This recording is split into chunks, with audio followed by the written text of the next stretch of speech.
नमस्कार, मैं हूं श्वेता झा और आप देख रहे हैं आज तक। आज ही के दिन आतंकी बुरहान वानी का खात्मा हुआ था और तमाम सुरक्षा के इंतजामों के बावजूद बांदीपुरा के हाजिन इलाके में आज आतंकियों ने सेना के काफिले पर हमला बोल दिया, जिसमें 5 जवान घायल हो गए हैं। हालांकि घाटी में चप्पे चप्पे पर सुरक्षा बल तैनात हैं। आशंका है कि आतंकी घाटी में आज खूनी खेल खेल सकते हैं।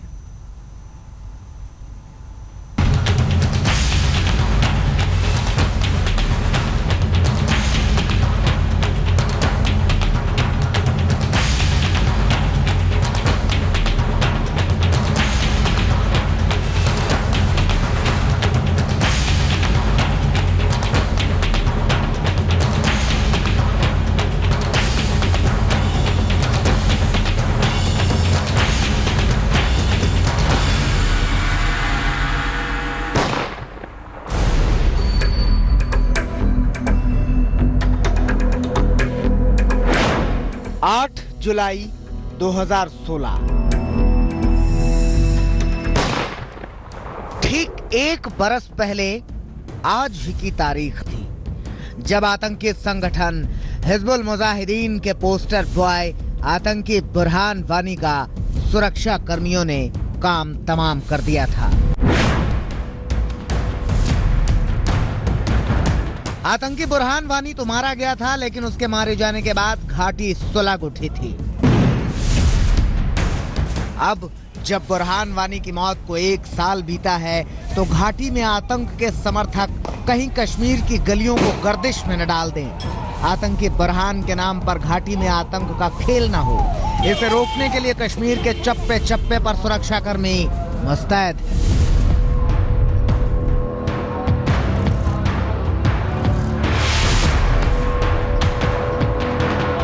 हाथों में हथियार और निगाहों में सतर्कता, हर पल चौकन्ने जवानों की ये तस्वीरें श्रीनगर के उस डाउनटाउन इलाके के जामिया मस्जिद के पास की हैं, जहां सबसे ज्यादा पत्थरबाजी होती है। इसी जामिया मस्जिद से नमाज पढ़कर निकलने के बाद उपद्रवी सुरक्षा कर्मियों पर पत्थरबाजी करते हैं। ये वही इलाका है जहां चंद रोज पहले डीएसपी मोहम्मद अयूब खान को पत्थरों से कुचलकर मार दिया गया था। अलगाववादी नेता मीर वाइज उमर फारूक के इस इलाके में धाक है, इसलिए यह इलाका बेहद संवेदनशील है।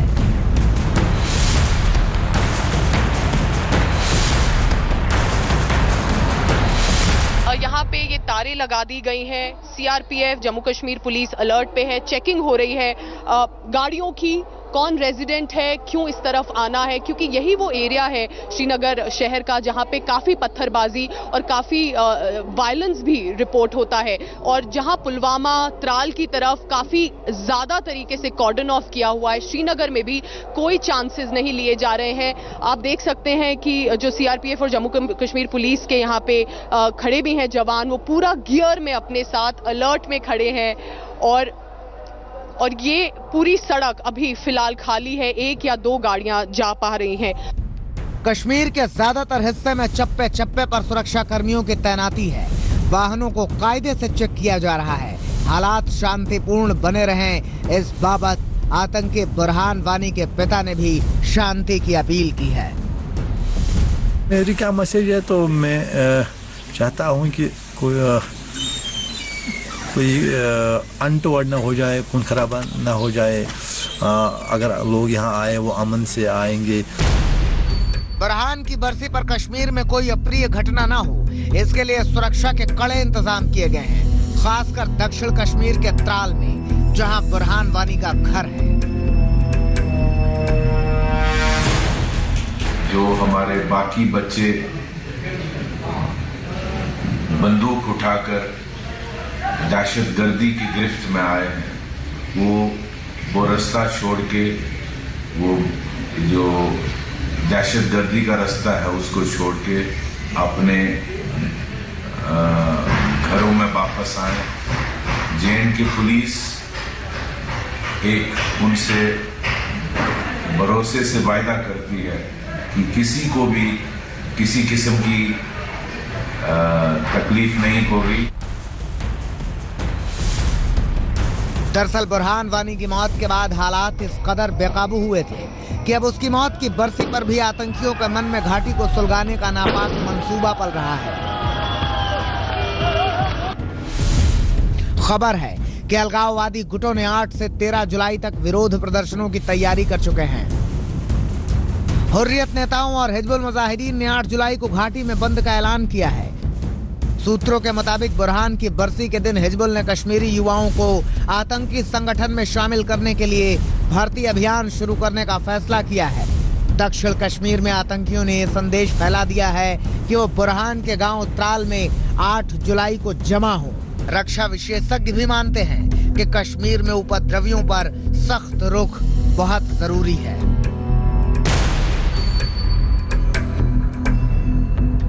बुरहान वानी की बरसी पर आतंकवादी संगठनों और अलगाववादियों की साजिश को नाकाम करने के लिए सुरक्षा बलों ने भी पूरी तैयारी की है।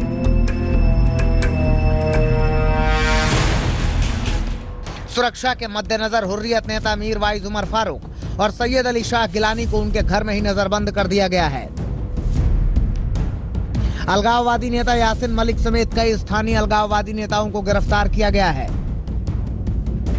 जम्मू कश्मीर पुलिस ने इंटरनेट सर्विस प्रोवाइडर्स को सोशल मीडिया ब्लॉक रखने के निर्देश दिए हैं। दक्षिण कश्मीर की तरफ से रास्तों पर भीड़ इकट्ठी न होने देने को लेकर निगरानी रखी जा रही है। केंद्र सरकार ने घाटी में 21,000 अतिरिक्त ट्रूप्स भी भेजने का फैसला किया है। एहतियातन संदिग्ध पत्थरबाजों को हिरासत में लिया गया है। कई नाकों जैसे पुलवामा, त्राल और शोपियां में आने जाने वालों के पास देश विरोधी सामान जैसे पाकिस्तान और ISIS के झंडे होने की जांच की जा रही है। श्रीनगर के पुराने शहर के इलाकों बारामूला, सोपोर, पुलवामा, अनंतनाग के अलावा कुछ दूसरी संवेदनशील जगहों पर धारा 144 लगा दी गई है। राज्य सरकार ने सभी शिक्षण संस्थानों में 6 जुलाई से 10 दिन की छुट्टी का ऐलान पहले ही कर दिया है। एहतियातन अमरनाथ यात्रा को 1 दिन के लिए रोक दिया गया है। खबर थी कि उपद्रवी अमरनाथ यात्रियों पर पत्थरबाजी कर सकते हैं। बुरहान की बरसी पर किसी रैली या सभा की अनुमति देने का तो सवाल ही नहीं उठता। बुरहान वानी की बरसी पर सुरक्षा बलों ने कमर कसी हुई है, क्योंकि बुरहान की मौत के दिन को यादगार बनाने के लिए आतंकी बड़े हमले को अंजाम दे सकते हैं। और अगर बुरहान की बरसी पर विरोध प्रदर्शन हुए तो यह हर साल की परंपरा बन जाएगी। जाहिर है ऐसा होने नहीं दिया जा सकता।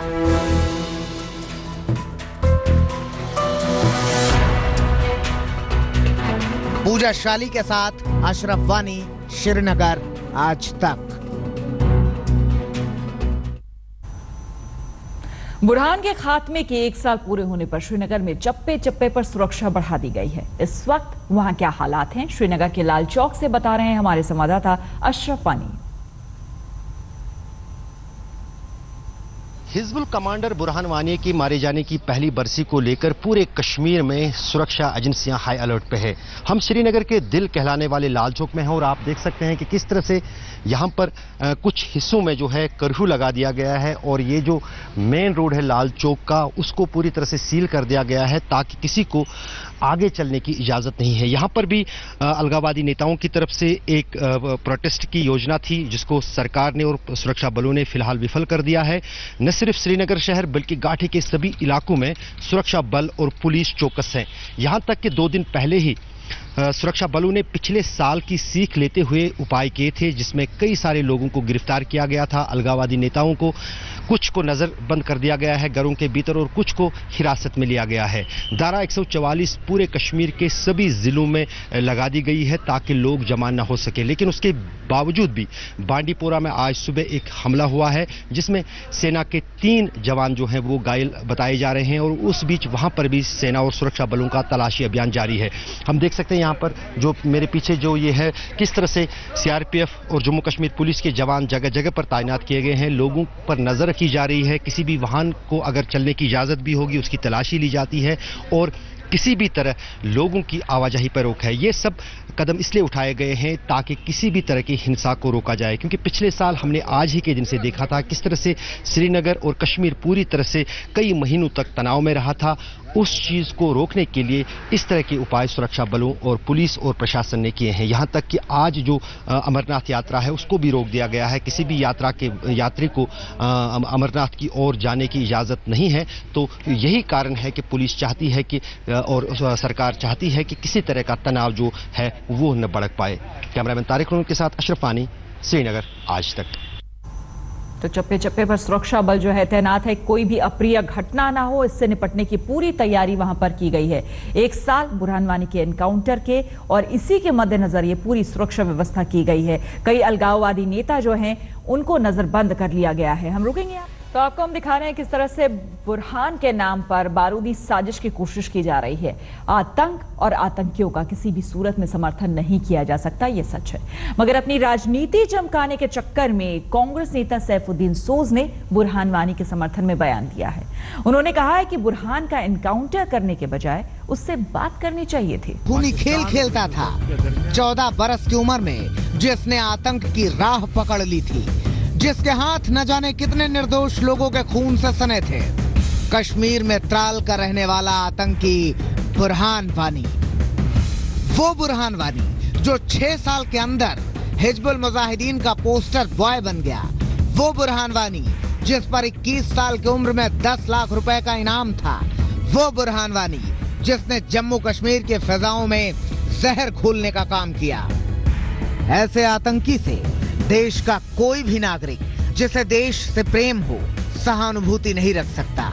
लेकिन जो कर रहे हैं वो कश्मीर ही नहीं बल्कि इंसानियत के भी दुश्मन हैं।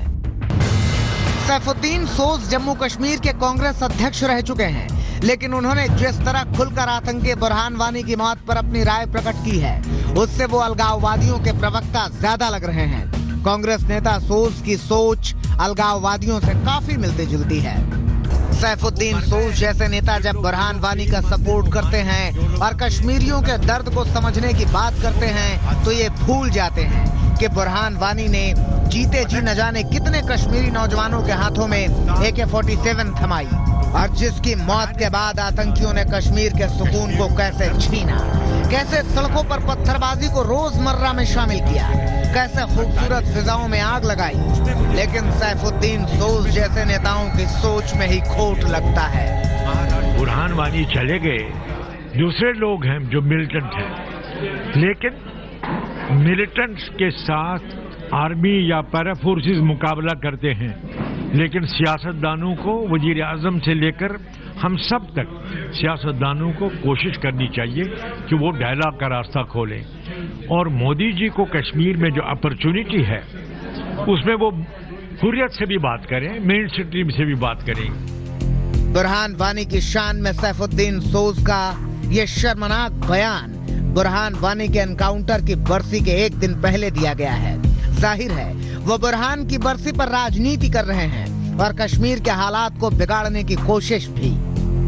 It is the likes of Mr. Saifuddin Soz and their mindset which is at the root of Kashmir problem. He was the Union Cabinet Minister in the previous government, but at heart they help a separatist movement by currying favor with them, expressing sympathies with them. They do not stand for India in the state of Jammu and Kashmir. Saifuddin सोज हो या गुलाम नबी आजाद, फारूक अब्दुल्ला हो या उमर अब्दुल्ला, ऐसे ही लोगों की राजनीतिक बदनीयती के चलते ही कश्मीर नफरत की आग में झुलस रहा है, लगातार सुलग रहा है। आतंकियों से इनका प्रेम और इनकी लफ्ज़ अदायगी इनके चाल, चरित्र और चेहरे को खुद ही बेनकाब कर रही है। श्रीनगर से अशरफ वानी और पूजा शाली के साथ कमलेश सुतार, मुंबई, आज तक। एक तरफ कश्मीर में हमारे सैनिक मारे जा रहे हैं, दूसरी तरफ सैफुद्दीन सोज जैसे नेता इस तरह का बयान देते हैं। वाकई कई सवाल खड़े करता है जहन में।